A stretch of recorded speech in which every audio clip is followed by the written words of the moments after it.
Save a little for Mitt. I know what you're thinking. Nobody in the movie business speaks their mind as freely as Clint Eastwood. These are the exact times his super honest words, quick comebacks, and tough attitude completely shocked other famous stars into total silence. So when you're in a Clint Eastwood movie, you don't even know the camera's rolling, and you just hear over your shoulder, "All right, go ahead."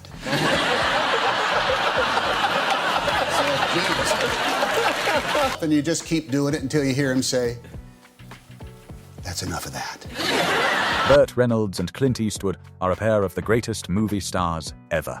But did you ever hear that they got given a job and then kicked out on the very same day for some silly reasons? If you enjoy learning these wild Hollywood facts, smash that subscribe button and drop a comment to help us grow. There's a story I heard that you and Clint Eastwood both got started around the same time and that you were both fired from Universal Pictures on the same day. That's true. As young guys getting started out because they found fault with both of you. Why would they fire you, Clint Eastwood, or you? I mean, Well, Clint, they said, you talk too slow, and your tooth is chipped, and you won't get it fixed. And you don't listen to anybody. You just want to do things your own way. And I said, why are you firing me? And they said, you can't act. From his fellow actors to the people he directed, everyone who spent time on set with Clint Eastwood noticed the same thing. He was an incredibly hard worker. Robert Patrick is just one of the stars who saw this happen live. I loved Clint. I worked with Clint. He's a great. What did you do? I did this movie called Midnight in the Garden, Good and Evil. I had one big scene in the courtroom. That's great. Yeah, I loved him. He was like, that was a great movie. He was the best director in terms of just like, he would just do your thing, shoot it, and then he'd go, that was great. Just on this take, just acknowledge the jury. That's all I need you to do. I go, do you have anything else? He goes, no, how did you feel? I go, I felt great. He goes, all right, you want another one? He wouldn't even say action, remember? He would just say, he'd just go, Jack, to Jack Green as DP, and he'd just do that rolling motion. Oh, yeah. Oh, I loved Clint. Lots of famous parents just hand out jobs to their kids, but Clint Eastwood forced his son Scott to work hard for everything. Scott still had to try out for parts just like anyone else. And finally, how's Dad? Dad's good.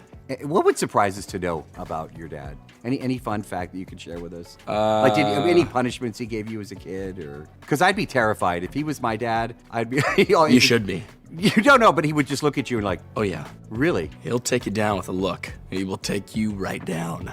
interesting to me is that I learned that you have to audition for his movies, which seems weird to me because you'd think he'd know what you can do, what you can't do.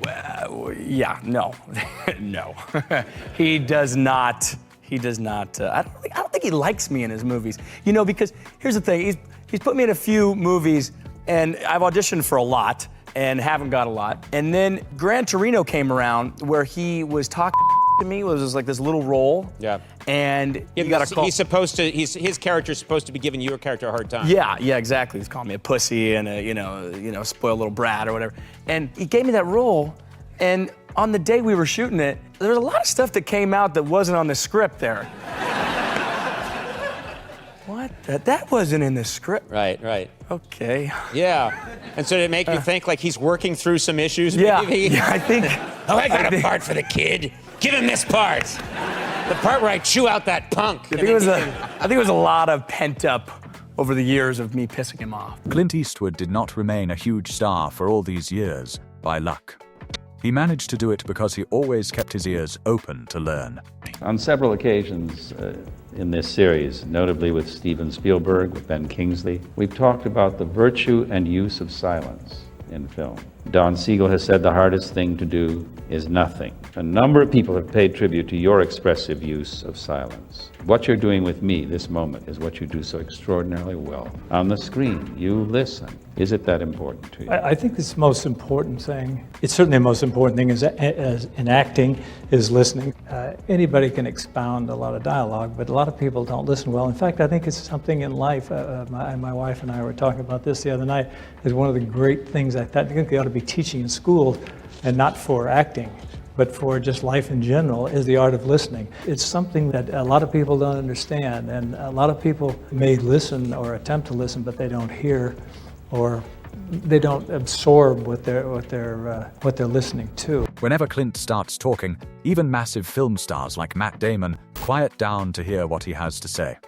And I showed up and I'm ready. It's like my chance to work with, one of my heroes. And the very first take, I did it. And meanwhile, I've done this so many thousands of times. I have, a number of different ways that I'm thinking of maybe doing the scene. So he goes, "Cut, Brent, move on." And I go, hang on. Boss, I want to do another one. I mean, I wasn't even in costume. That was the first one. Like, you want to do it. And he goes, "Why? You want to waste everybody's time?" Oh my God. And I went, "No, I guess we're moving on." And it was one take. He was holding a gun. But there was a kindness. Playing a tough guy is just pretend for most movie stars. But for Clint, it was real life long before he ever became a household name.